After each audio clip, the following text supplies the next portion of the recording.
Welcome everyone. I am Swastik Pal, a student of class 11 from Delhi Public School Siliguri. And as we know, we all have gathered here to commemorate the exceptional contribution of Sir C.V. Raman through the celebration of the National Science Day. It was in 1986 when the National Council for Science and Technology Communication, that is NCSTC, asked the Government of India to designate the date of February 28th as the National Science Day. The celebration of this day has been followed like a ritual in the field of science in our country. National Science Day is not only celebrated to mark the achievements of Sir C.V. Raman, which is very obvious, but also to spread the message about the importance of science used in the daily life of the people. This day also gives an opportunity to the scientific minds of India to showcase themselves and their work on science. So, without any delay, I would like to open the gates to our program. To begin into this program, I would like to introduce you to an example of women empowerment, the reason for the consecutive development of Delhi Public School Siliguri, the pillar who holds the entire foundation of the new youth in Siliguri, our Honorable Principal Ma'am, Ms. Anisha Sharma. I would request her to come on board and say a few words to inspire the new youth. Hello everyone. India celebrates National Science Day every year on 28th February. This day is annually celebrated on 28th February as National Science Day since 1987 to honor the great Indian scientist C.V. Raman sir. He was awarded for his discovery the first Nobel Prize in 1928.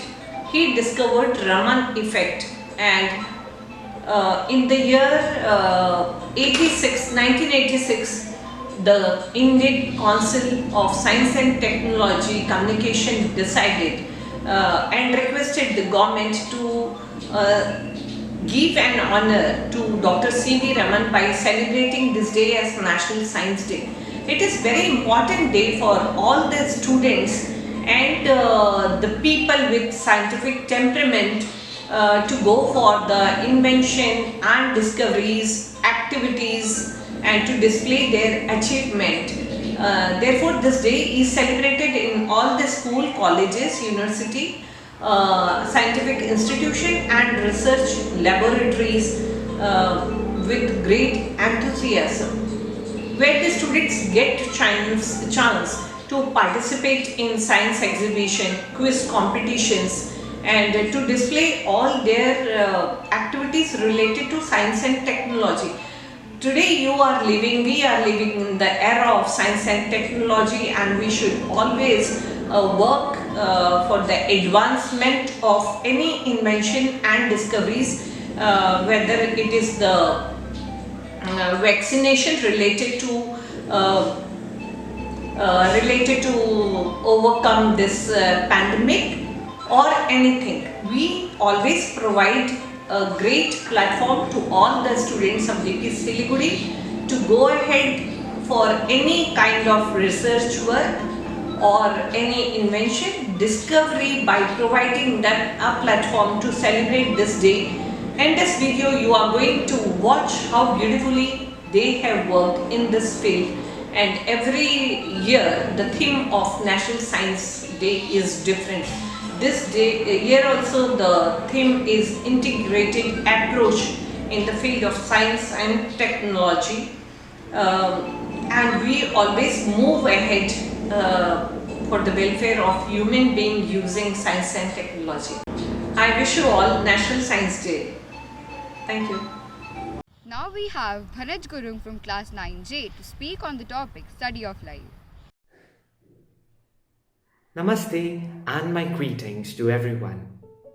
As a field of science, biology, that is, the study of life, helps us understand the living world and the ways its many species interact, function, and evolve.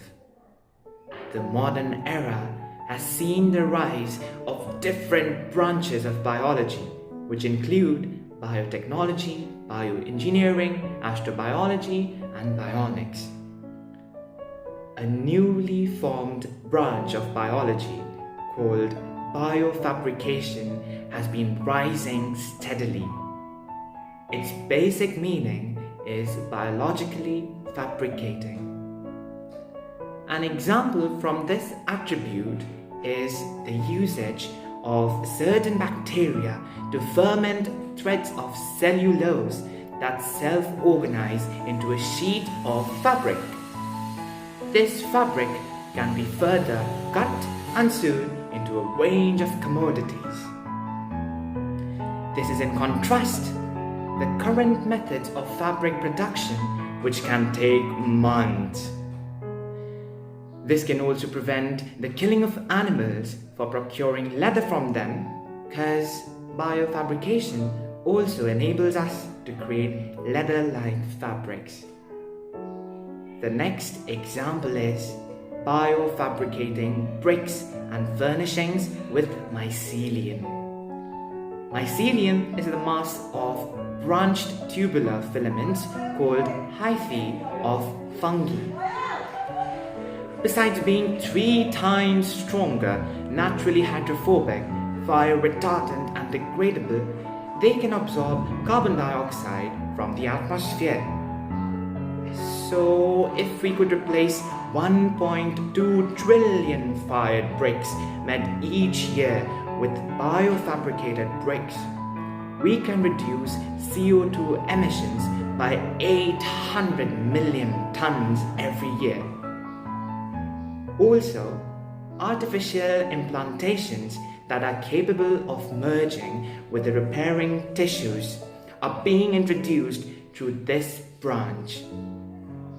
Isn't that mind-boggling? As everyone can see, biology has been transforming the world with its collaborations with other sciences, along with the subject itself taking an entirely new and different form. My best wishes to everyone, and thank you. Development in any field is significant to be known by the people. Physics itself is such a field of science where developments have become a roller coaster ride for the scientists. In order to gain information about all such recent developments, I'd like to call upon a talented lad from class 9D, Aditya Datta. Hello everyone. Today I, Aditya Datta, of class 9D of Delhi Public School Siliguri, is going to talk about the latest discovery in physics. So let's begin.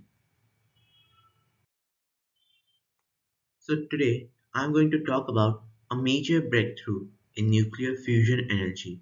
Many people confuse nuclear fusion with nuclear fission. It will become clear in the next slide. Fusion works on the principle that energy can be released by forcing together atomic nuclei rather than by splitting them, as it is done in the case of fission reactions that drive existing nuclear power stations. At the core of the Sun, huge gravitational pressures allow this to happen at temperatures of around 10 million Celsius. At the much lower pressures that are possible on Earth, temperatures to produce fusion needs to be much higher, above 100 million Celsius. No materials exist that can withstand direct contact with such heat. So, to achieve fusion in a lab, scientists have devised a solution in which a superheated gas or plasma is held inside a donut-shaped magnetic field. The Joint European Torus or JET Institute, sited at Culham in Oxfordshire in England, has been pioneering this fusion approach for nearly 40 years, and recently they achieved it. And for the past 10 years, it has been configured to replicate the anticipated ITER setup. So here's a small diagram to help us understand better. So when we heat two isotopes of hydrogen, specifically deuterium and tritium, a fusion reaction takes place in which helium atoms and neutrons are released, And when these neutrons hit the chamber wall and heat the water and produce steam, this steam contains massive energy. Talking about advantages, operating the power plants of the future based on fusion would produce no greenhouse gases and only very small amounts of short-lived radioactive waste. Basically speaking, it's environment friendly. It demonstrates that we can create a mini star inside of our machine and hold it there for 5 seconds and get high performance. This experiment produced 59 megajoules or 5.9 into 10 to the power 7 joules of energy over 5 seconds, which is approximately equals to 11 megawatts of power. Thank you for listening. Hope you liked it. Whenever we speak of chemistry, we think of scientists working on different vials and test tubes in a lab. We think of how different substances react to form some other substance, or some may relate chemistry to the study of periodic table only. Today, we are having a personal with us who is going to show and demonstrate the electronic configuration of vanadium. So, without any delay, let's call upon the lady of the hour, Anindita Goswami from class 8D. Hello everyone, I am Anindita Goswami of class 8D. I'm a student of Delhi Public School, Siliguri. I'm extremely honored to present my project in the subject of chemistry on the National Science Day.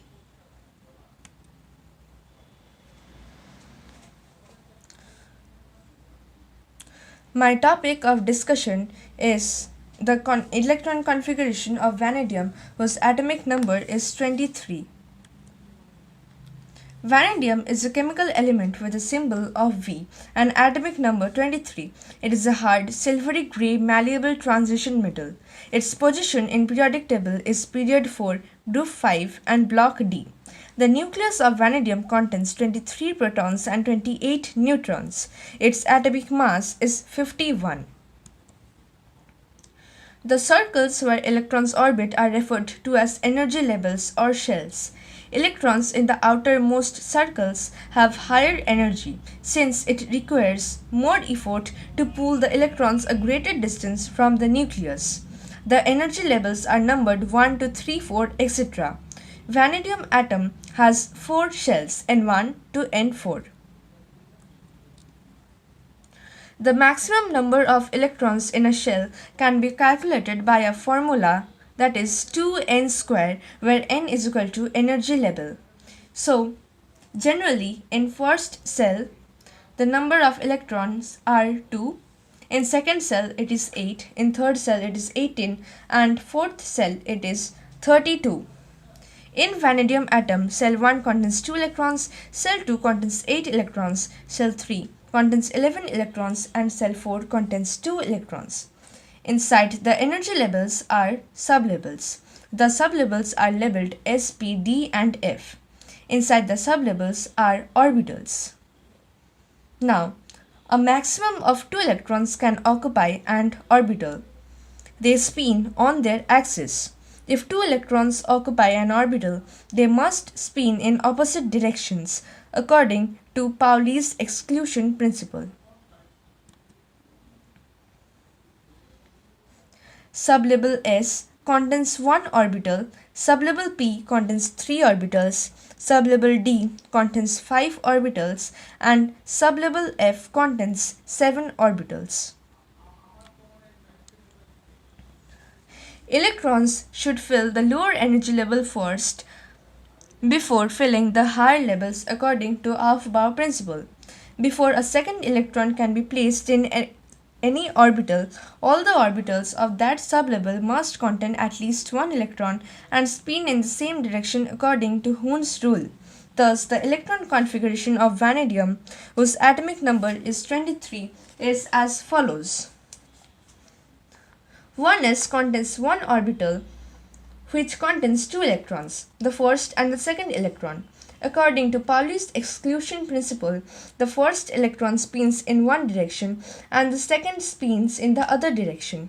Similarly, 2s contains 2 orbitals, 1 orbitals which contains 2 electrons, the third and the fourth electron. Then comes 2p. 2p contains 3 orbitals. The fifth, sixth and the seventh electrons spins in one direction and are placed in 3 different orbitals. The 8th, ninth and 10th electrons are spinning in the other direction and are placed in those 3 orbitals of 3p sublevel. Then comes 3s. 3s contains 1 orbital which contains 2 electrons, the 11th and the 12th electron. Then 3p. 3p contains 3 orbitals and in total it contains 6 electrons. The electrons are from 13 to 18. And here the interesting point is that according to Aufbau principle, after the completion of occupancy of electrons in 3p, the electrons occupy 4s sublevel. 4s contains 1 orbital which contains 2 electrons, the 19th and 20th electron. Then the electrons occupy 3d sublevel. 3d contains 5 orbitals and the remaining 3 electrons are placed in the first 3 orbitals of 3d sublevel. The electrons are 21st, 22nd and 23rd, and these electrons are spinning in the same direction. As no more electrons are left, so the last 2 orbitals of 3d sublevel are vacant. Now, this is my model of vanadium atom. Thank you. When talking of science, we pronounce the consequence of global warming. And today, to speak on this very topic, I would like to invite Samaita De from class 8H. Hello everyone, I am Samaita De and I am from class 8H. Today, I am going to talk about a major problem the world has been facing at present, which is global warming. We know that sunlight enters the atmosphere carrying heat energy which keeps the earth warm. Some of its heat is trapped by the greenhouse gases such as carbon dioxide, methane and water vapor. This trapping of heat of sunlight by greenhouse gases is very important for life to exist on earth. But due to deforestation and burning of fossil fuels, the amount of greenhouse gases in the atmosphere is increased so much that it does not let the heat escape from the earth. This has resulted in the average increase of temperature of Earth's surface and thus resulting in global warming. Few effects of global warming are rise in the average temperature of the earth, melting of ice caps resulting in floods of low-lying coastal areas and islands, rise in temperature affecting wild creatures and their habitats. Though global warming is a harsh problem right now, there are definitely ways to limit it, like planting of more trees for the absorption of carbon dioxide and using eco-friendly fuels like CNG can definitely help to reduce global warming. We should also remember the 4R principle, which is reduce, reuse, recycle and recover. The government encourages the use of alternative sources of energy, such as solar, hydropower, wind, instead of fossil fuels. Kyoto Protocol is an agreement to reduce the emission of greenhouse gases and has been adopted by many countries. Though we cannot completely stop greenhouse effect today, little by little if we try every day, we can definitely make a major change in the environment. Thank you. Knowledge has a beginning and no end. Now we have a short quiz session on the different fields of science. Good morning, children. So let's begin a sort of small quiz in class 9, 8. Wonderful, like you all are looking so good, you all are looking so smart. So it's a science quiz, 4 to 5 questions I'll ask, and let's see who are the intelligent one and who all are ready with the answers. You tell me, the first question is on which day we celebrate as National Science Day? There is one hand, two, three, half. That means you are not very sure with your answer. Okay, he is the first one to raise hand. Please tell me that. 28th February. 28th of February. Excellent. Please give it. Give a big hand for me. What's your name? Avirup Shah. Avirup Shah. Avirup, wonderful answer is 28th February. Can you tell me the name of the scientist? C.V. Raman. Dr. C.V. Raman. Wonderful. Very good. Great. Okay, next question to you all. Tell me that what's the What is the commercial unit of electrical energy? Okay, there is one hand. First hand, okay. Just kilowatt hour. Yes, sir? Kilowatt hour. Kilowatt hour, wonderful. It's kilowatt hour. What's your name? Aman Shah. Arman Shah, very good, very good. Okay, third question. Let me ask one question from biology. Okay, tell me that what is known as powerhouse of a cell? Okay, wonderful. So many. Okay, let me give chance to the girls. Almost all. Please. Mitochondria, wonderful. Please. Yes. Clap your hands properly. Yes. What's your name? Savexa. Savexa. Very good. Okay, now the next question goes to you all. One from chemistry. Tell me that are you all familiar with the organic compounds? Yes. Some you are familiar. Okay. Okay. Inorganic. Let me ask. Tell me. What is the chemical formula of sulfuric acid? Okay, 1, 2, 3, 4, 5, 6, 7. You are thinking of? You want to guess? Yes, sir. Let me give her some. Say, tell me. It's H2SO4. Wonderful, it is H2SO4. Great. It is H2SO4. Okay, fine, children. Very good. Thank you very much. For today, we will end up. Okay, we don't have much time. It's limited time we have. Thank you very much. Wonderful. Obedient. Indians celebrate the National Science Day on 28th February every year. This day marks the discovery of Raman effect by the Indian physicist Sir Chandrasekhar Venkata Raman on 1928. He invented the Raman effect, which studied the scattering of lights in liquids, solids and gases. For this invention, he received the Nobel Prize for Physics in 1930 while working in the laboratory of Indian Association for the Cultivation of Science in Kolkata. Now we have a documentary on C.V. Raman. What comes into your mind when you hear the name C.V. Raman? The inventor, the explorer, the scientist. Sir Chandrasekhara Venkata Raman, the Indian physicist who made his motherland proud by becoming the first Indian to win the Nobel Prize for Physics. So, who is this C.V. Raman? How did he achieve all the things? And what is the story behind him? In this video, we will find out. Sir Chandrasekhara Venkata Raman was born on November 7, 1888 in the city of Tiruchirappalli, Madras. Raman's father was Chandrasekhan Ramanathan Iyer and his mother was Parvati Ammal. His father, initially a school teacher and became a lecturer in mathematics and physics in Visakhapatnam. He displayed a brilliant mind even as a child and passed his matriculation examination when he was just 11.